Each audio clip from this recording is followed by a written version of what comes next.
Bismillahirrahmanirrahim. Assalamualaikum warahmatullahi wabarakatuh. Halo teman-teman, kita belajar bareng lagi ya untuk menambah referensi materi belajar SKB di bidang keuangan, khususnya untuk teman-teman yang melamar formasi pengelola keuangan, verifikator keuangan, dan posisi analis.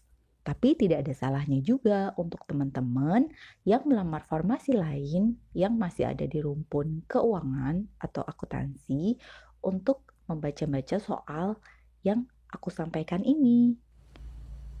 Langsung aja kita mulai dengan soal nomor 1. Berikut ini merupakan pengertian kewajiban pemerintah yang tepat, yaitu A. Semua biaya yang harus ditanggung oleh pemerintah. B. Semua kewajiban yang harus ditanggung oleh pemerintah sehubungan dengan peminjaman dana. C. Utang yang timbul dari peristiwa masa lalu yang penyelesaiannya mengakibatkan aliran keluar sumber daya ekonomi pemerintah. D. Potensi kewajiban yang timbul dari peristiwa masa lalu dan keberadaannya menjadi pasti dengan terjadinya atau tidak terjadinya suatu peristiwa pada masa yang akan datang. Dan jawaban untuk soal nomor 1 adalah C. Utang yang timbul dari peristiwa masa lalu yang penyelesaiannya mengakibatkan aliran keluar sumber daya ekonomi pemerintah. Kita bahas satu-satu ya teman-teman. Untuk jawaban A, salah karena tidak semua biaya yang harus dibayar oleh pemerintah adalah kewajiban. Karena kita tahu pos-pos biaya yang ada di akun akuntansi pemerintahan itu juga ada bermacam-macam. Jawaban B juga salah karena merupakan pengertian dari biaya pinjaman. Jawaban C benar sesuai dengan definisi kewajiban PSAP 09 yang bisa kalian temukan di paragraf kelima. Jawaban D salah karena merupakan pengertian dari kewajiban kontingensi. Berikutnya soal nomor 2. Berikut merupakan pernyataan yang benar mengenai pengukuran aset tetap pada akuntansi pemerintahan, kecuali A. Aset tetap yang diperoleh melalui pembelian dinilai berdasarkan seluruh biaya perolehan untuk mendapatkan aset tetap tersebut. B. Aset tetap yang diperoleh dengan kegiatan membangun sendiri dinilai berdasarkan biaya yang dikeluarkan dari perencanaan sampai aset siap digunakan. C. Aset tetap yang diperoleh melalui hibah dinilai menggunakan nilai tukar aset secara wajar. D. Aset tetap yang diperoleh dengan cara lain dinilai berdasarkan biaya perolehan dari aset tersebut. Jawaban untuk soal nomor 2 adalah D. Aset tetap yang diperoleh melalui hibah dinilai menggunakan nilai tukar aset secara wajar.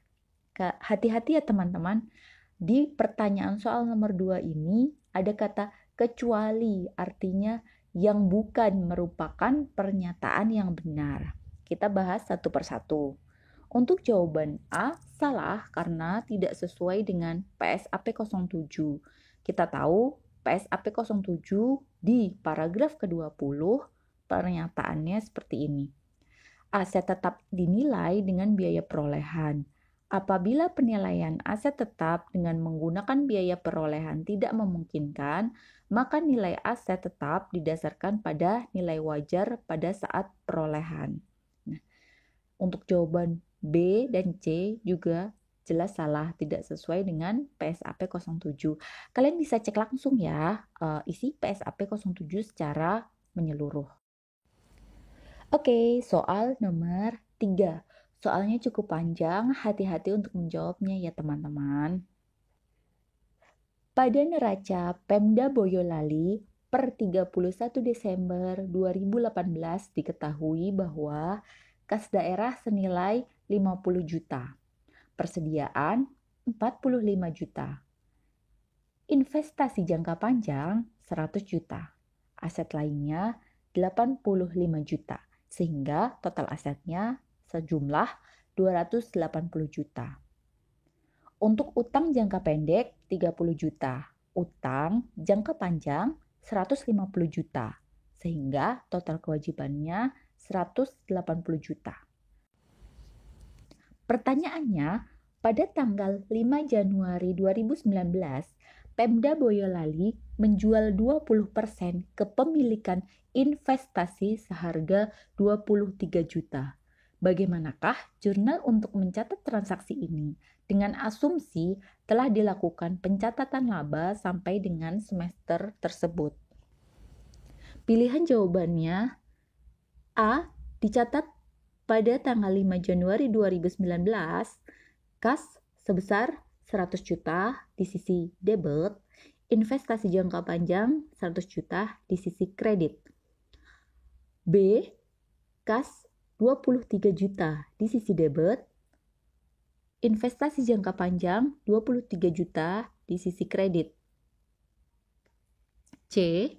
Kas 100 juta di sisi debit, investasi jangka panjang 23 juta di sisi kredit, surplus penjualan investasi 77 juta di sisi kredit.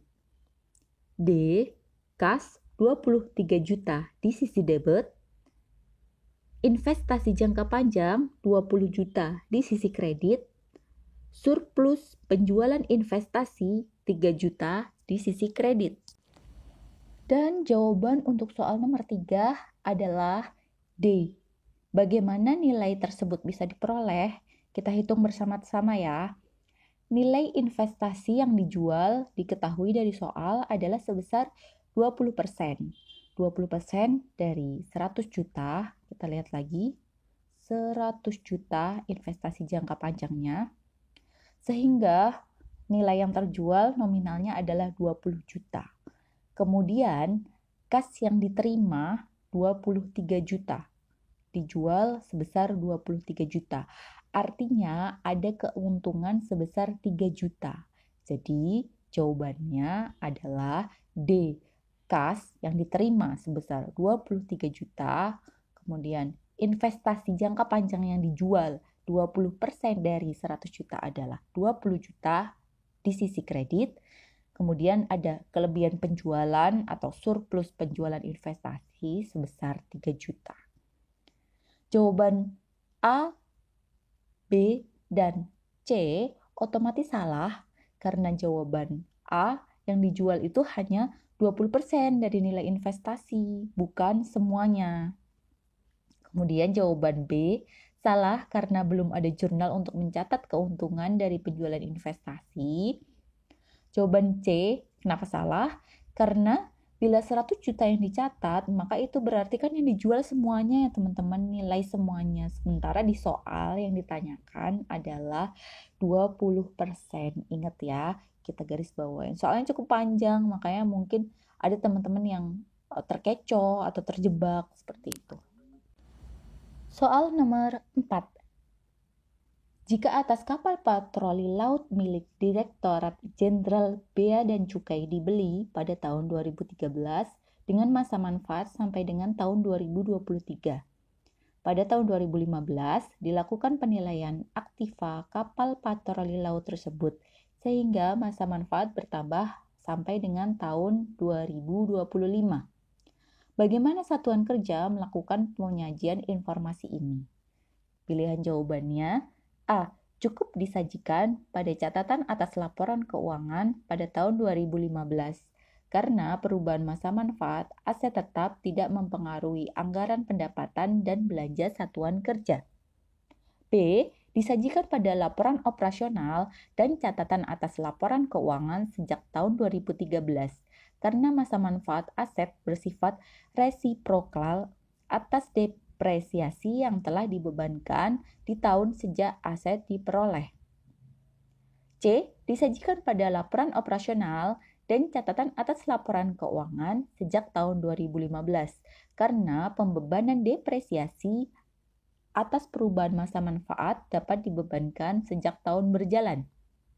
Atau D, disajikan pada catatan atas laporan keuangan sejak tahun 2015 sampai akhir manfaat sebagai bentuk taat asas meskipun perubahan masa manfaat aset tetap tidak mempengaruhi anggaran pendapatan dan belanja satuan kerja. Dan jawaban untuk soal nomor 4 adalah A.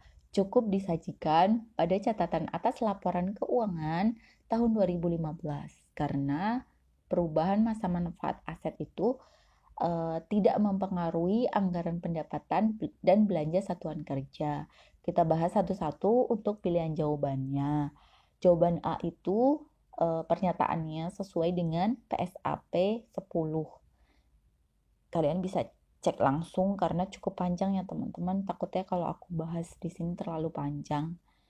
Biar kalian juga baca juga ya. Dan untuk jawaban B, C, dan D jelas tidak sesuai atau bertentangan dengan PSAP 10. Soal nomor 5 terakhir ya untuk part 2 ini. Kita akan lanjutkan dengan latihan soal-soal lainnya di video terbaru tentunya. Laporan operasional Satuan Kerja Badan Layanan Umum memuat pos pendapatan laporan operasional yang diklasifikasikan berdasarkan sumber pendapatan seperti berikut, kecuali A. Pendapatan dari alokasi APBN atau APBD, B. Pendapatan layanan yang bersumber dari masyarakat, C. Pendapatan layanan yang bersumber dari entitas akuntansi atau entitas pelaporan, D. Pendapatan yang bersumber dari penjualan aset negara. Dan jawaban untuk soal nomor 5 adalah D. Pendapatan yang bersumber dari penjualan aset negara. Kita bahas satu-satu. Jawaban A salah karena tidak sesuai dengan PSAP 13 paragraf 74. Seperti apa nih PSAP 13 paragraf 74?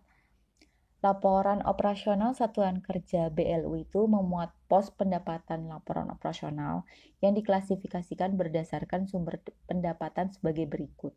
Pendapatan dari alokasi APBN atau APBD ya, sesuai dengan ini pilihan A.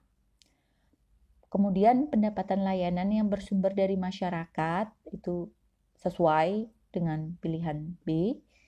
Pendapatan layanan yang bersumber dari entitas akuntansi atau entitas pelaporan ini sesuai dengan jawaban C. Artinya kan ini ya soal yang ditanyakan itu kecuali yang tidak termasuk gitu dalam klasifikasi pos pendapatan laporan operasional di Satuan Kerja BLU.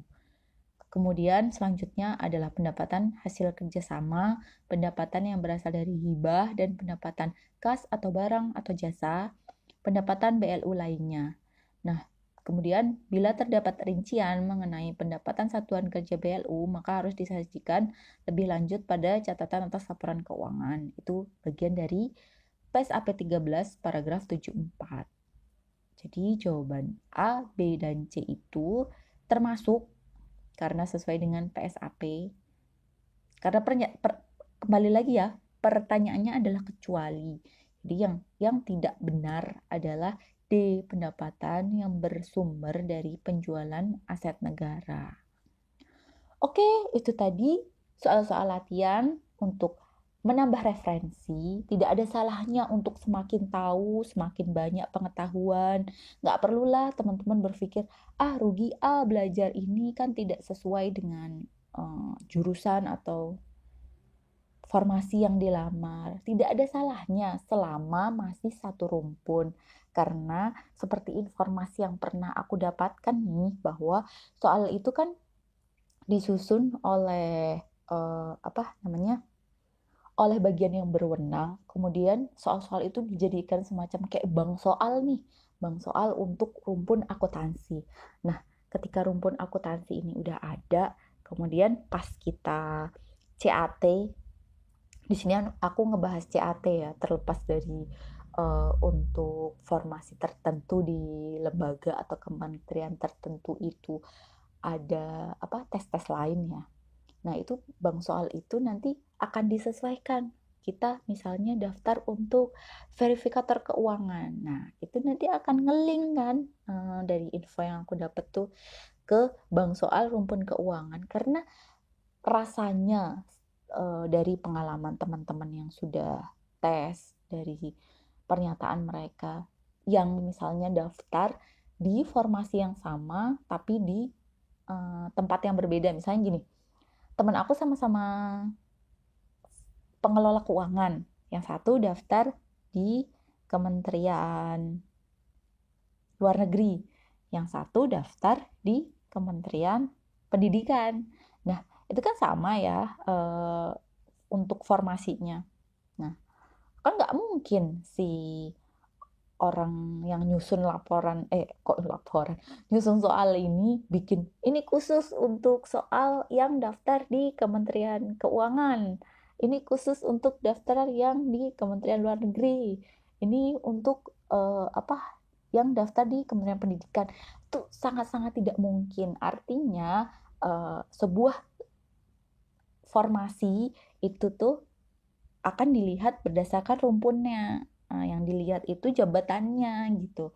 Jadi soal yang keluar kemungkinan kurang lebih akan sama untuk formasi yang sama gitu. Paham nggak teman-teman apa yang aku sampaikan? Jadi intinya adalah tidak ada salahnya untuk belajar materi SKB di bidang yang masih satu rumpun gitu. Karena itu tadi logikanya nggak mungkin si bank soal itu mengklasifikasikan sesuai dengan lembaganya, karena yang dilihat adalah berdasarkan formasinya gitu. Ya kurang lebih seperti itu. Nanti kapan-kapan kita bahas khusus itu ya kan, kita di sini mau bahas soal. Ya udah gitu aja. Terima kasih udah mau menyimak. Semoga apa yang aku sampaikan ada manfaatnya untuk saya pribadi ataupun buat teman-teman juga. Kalau ada kurang-kurangnya aku mohon maaf. Jika ada materi yang menurut kalian kurang pas atau tidak sesuai, sekali lagi aku bilang, silahkan komen di kolom komentar. Nanti kita diskusi bareng. Insya Allah aku akan jawab ya, tapi kan aku nggak 24 jam ngurusin YouTube ini. Jadi kalau misalnya slow respon gitu, jangan marah, jangan kecewa karena namanya diskusi. Ya udah gitu aja. Dadah. Wassalamualaikum warahmatullahi wabarakatuh.